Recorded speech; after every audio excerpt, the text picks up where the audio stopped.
Aloha, welcome to KTA Quick and Ono Recipes. I'm Chef Michi, and today we're going to be making Thai infused shrimp with ginger coconut brown rice. To prepare the shrimp marinade, use a food processor or blender. Add in the cilantro, sweet chili sauce, and juice of 2 limes and pulse to blend. Then add the chili pepper flakes and water to thin. In a bowl, toss the shrimp with the sauce and let sit for 10 minutes. Place on a sheet pan and cook for about 8 minutes until opaque. In a small saucepan, heat the coconut milk to a gentle simmer, then add the ginger and fish sauce and simmer for 5 to 6 minutes. Put the rice into a mixing bowl and drizzle all of the coconut mixture onto the rice.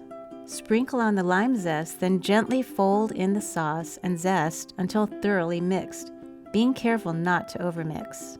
Toss with the crispy shallots and cilantro. Serve the shrimp either on top of a mound of rice or serve side by side.